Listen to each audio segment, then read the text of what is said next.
Welcome to episode 14, the surprise dinner party. Let's see if we can surprise Corky, which is kind of hard to do since we've been holed up together here for about 2 months. So let's see what we can, if we can surprise him.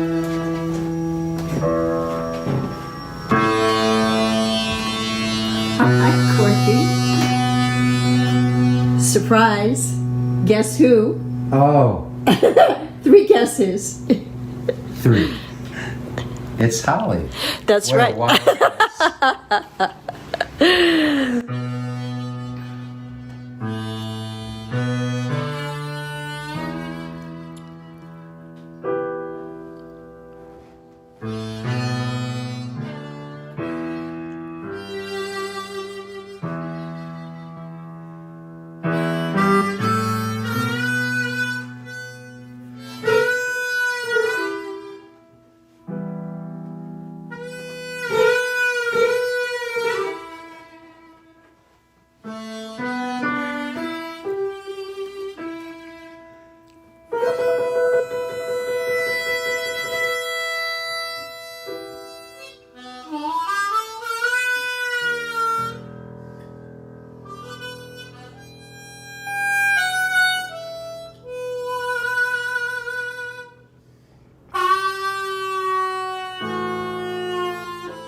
In your eye.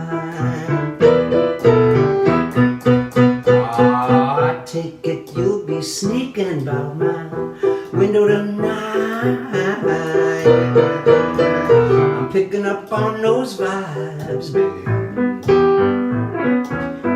Look what you're doing to me. I know it's on your mind. I can see that devil in your eyes.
Looking at me, oh darling, do you want to have a little talk with me?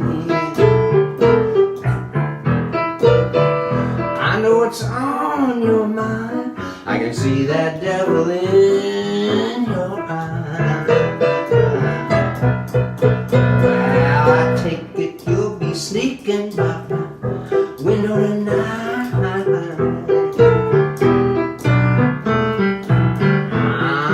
Picking up on those vibes, babe. Look what you're doing to me. I know what's on your mind. I can see that devil in your eyes.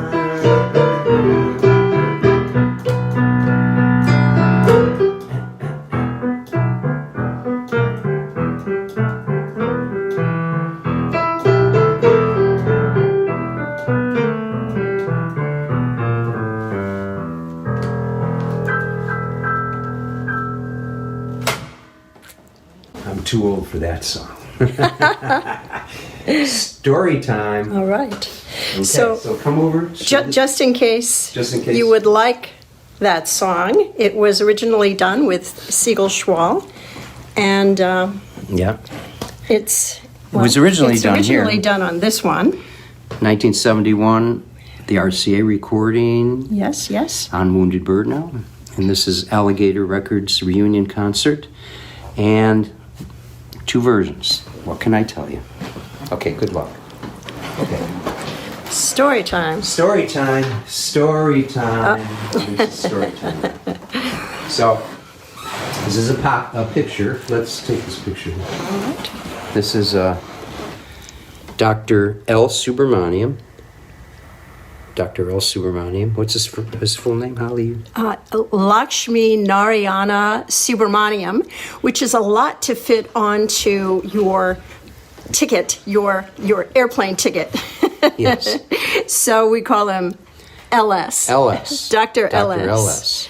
And this is Kavita Krishnamurti. His beautiful wife, who is a renowned Bollywood singer. That's the punchline.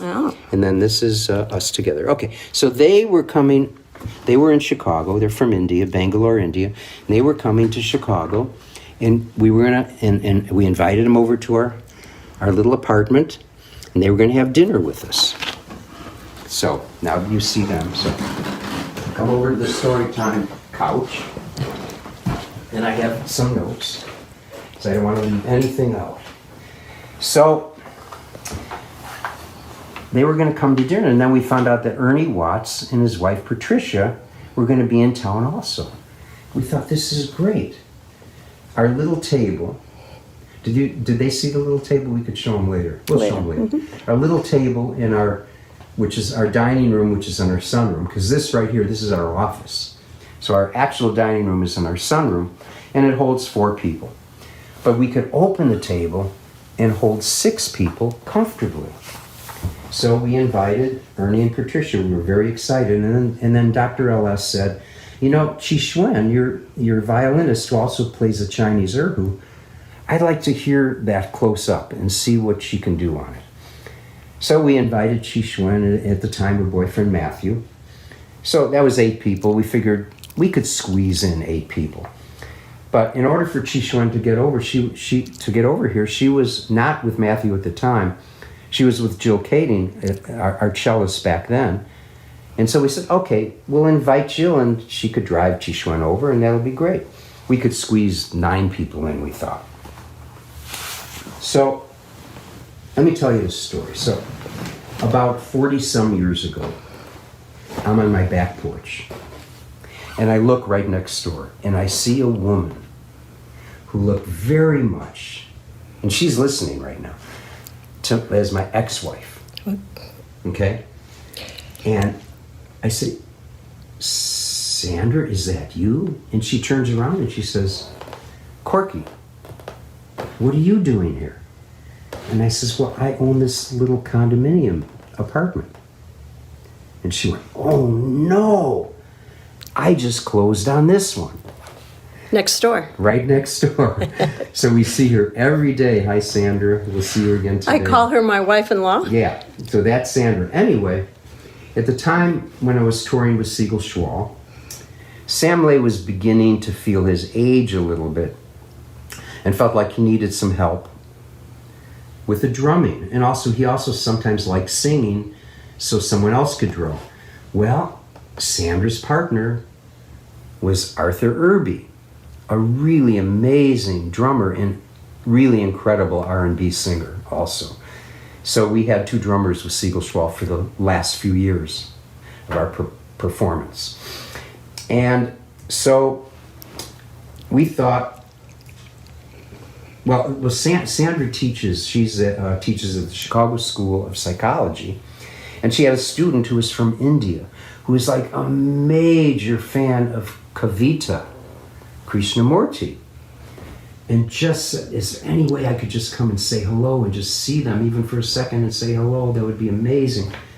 And we figured, okay, so we'll invite Sandra, we'll invite Arthur Irby, and we'll invite Sandra's student from India. So that's 12 people. We'll set up a little extra table. We could probably get 12 people. But we thought with 12 people, we're going to need some help serving. So we called our friends Kumar and Christina from our meditation center, who had helped Dr. L.S. out when he was performing at the Orchestra Hall, which is now called Symphony Center. This was 1999. At the last minute, they needed a tambura player, and they couldn't find. They got a player, but they couldn't find the instrument. And so Kumar and Christina provided them in an emergency with a tambura at Orchestra Hall. And Kumar and Christina were also big fans, and they also wanted always to cook dinner for Dr. L.S. If he ever comes to town, please, we would love to cook dinner for them. So we figured we'll have them come over and help. They could help serve, and maybe Kumar could even, make something for them. So now we got 14 people, okay? So let me just tell you a little about who we're talking about. So most of you already know this. But Dr. L.S. is known as the god of violin in India. And he's known as one of the greatest violinist here in the United States. So when I tour with Dr. Ellis in India, and we're in the airports, these old famous musicians will come to see LS and fall at his feet, touch his feet. These old famous musicians from India. In fact, fans of Dr. LS will drop everything they're doing to come perform with him. For instance, Yehudi Menuhin would record with Mani and perform with him. They were good friends. Chick Corea, Keith Jarrett, George Duke, George Harrison, Hubert Laws, of course Ernie Watts, which is how I met Ernie on that tour, on tours with Dr. LS, and then of course Larry Coryell, also. Oh, let me show you this picture. I think you like this picture.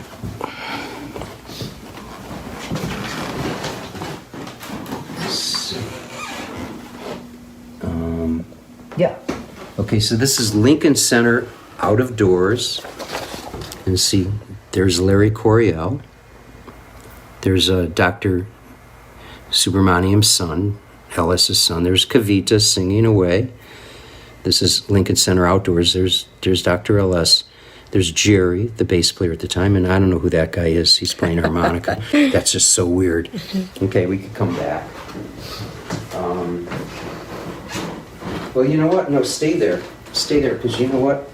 Let me play this video. I love this video so much. Just the very beginnings of it. Yeah, put it on this is like so, I just love this so much. So this is Dr. LS performing at Royal Albert Hall.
Back over here to the story time couch.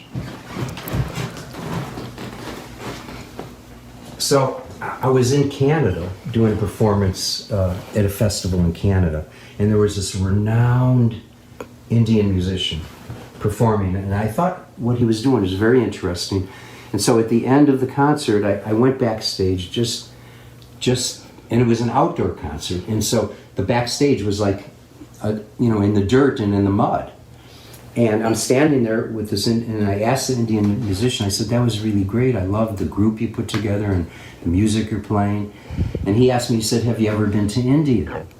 And I said, yes, I've been into India a number of times. He says, what brought you to India? And I says, well, I was on tour with Dr. L. Subramaniam.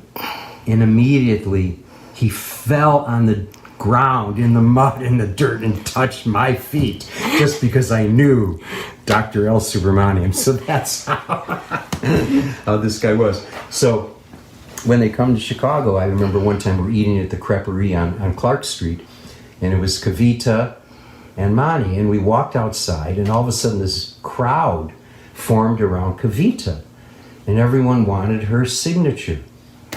And I'm telling people, the Dr. L. Subramaniam is right here, and they all they wanted was Kavita's signature. She's a Bollywood star. Because she was a Bollywood star. So Kavita, I told her about my career and how you know, I go to a restaurant and I'm looking around to see if anyone recognizes me, and I think, gee, I wonder if anyone recognizes me. And no one's there. And once in a while, you know, maybe every once a month or something, someone will come up to me and say, "Are you Corky Siegel? I love your work." And I go, "That's all I need." So Kavita, she calls that pleasantly famous.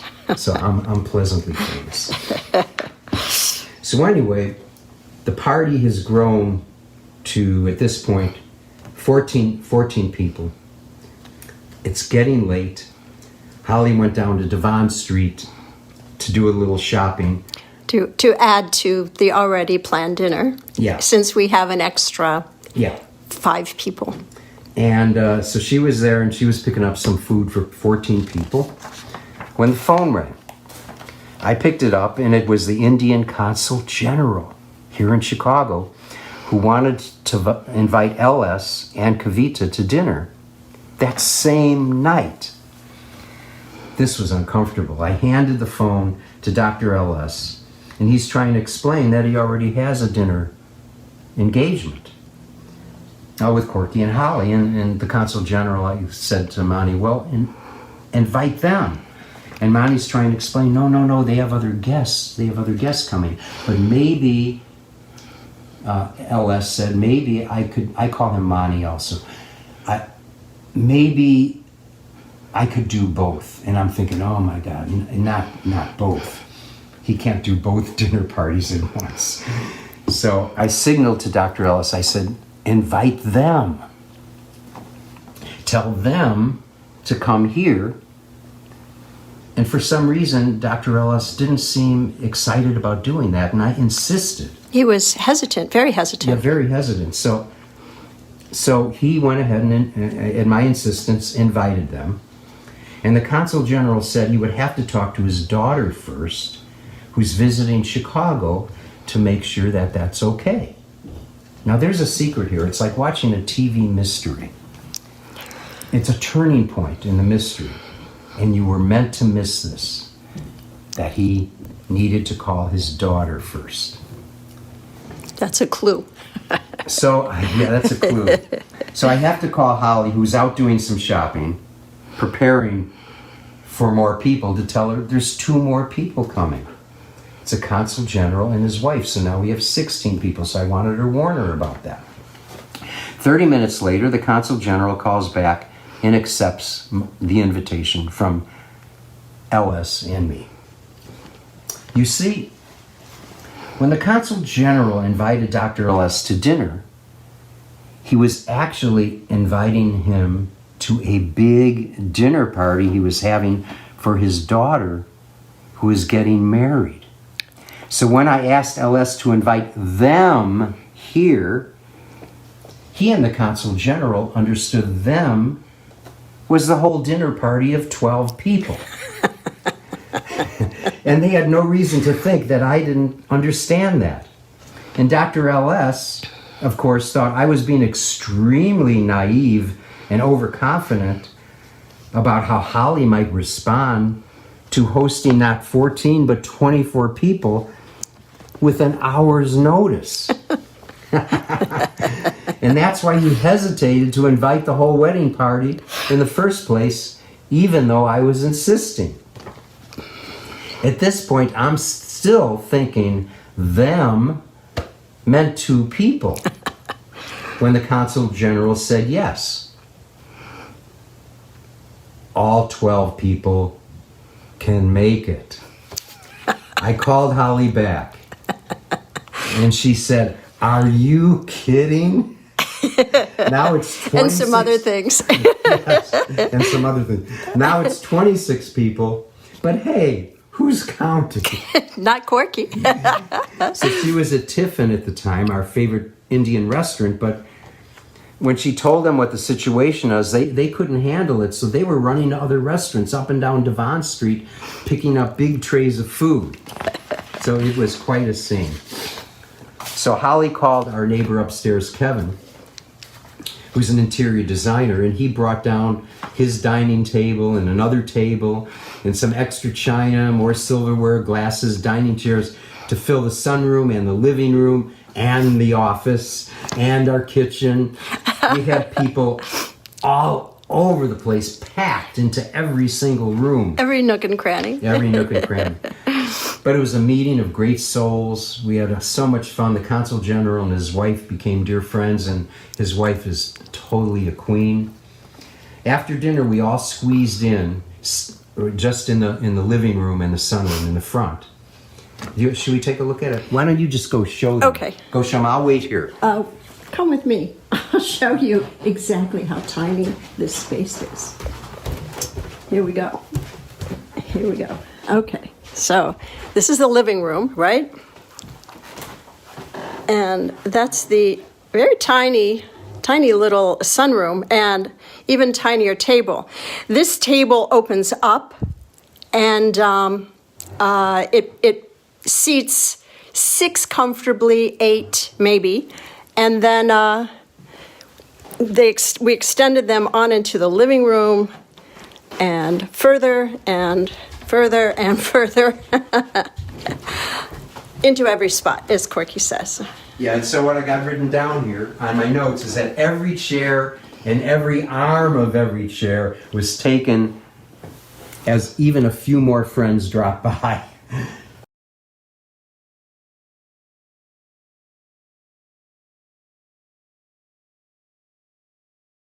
We were not social distancing. Okay. So Dr. L.S. asked Chishwen to play some erhu. So she played some erhu.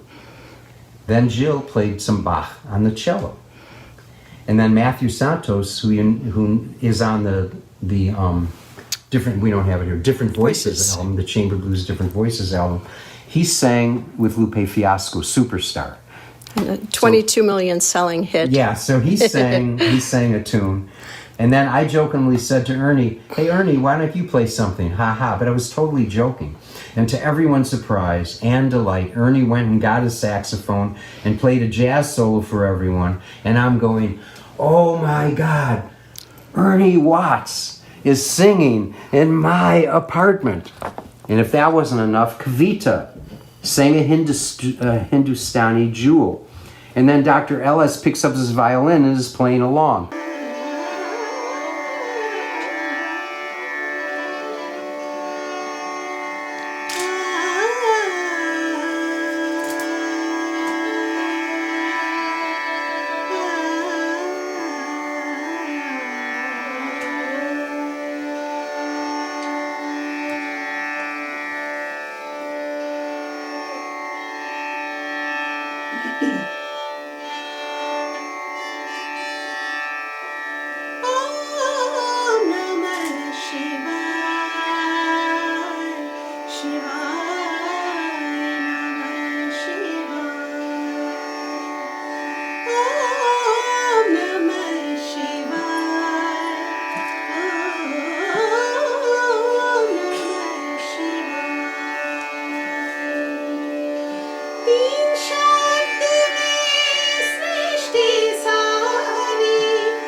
And then Arthur, our drummer with Siegel-Schwall, starts scatting R&B licks to the Indian lullaby. And finally, I provided some blues harp, a diverse symphony of beautiful world music sounds filled the tiny universe. The consul general and his family were sitting there completely mesmerized, as was everyone in the little front room. And I was in a joyous stupor. All these people playing in my little apartment. And that was our surprise dinner party. Everyone is still talking about it, and I'll never forget it, and I don't think Holly will ever forget it. So be careful when you use the word them. It doesn't always just mean two.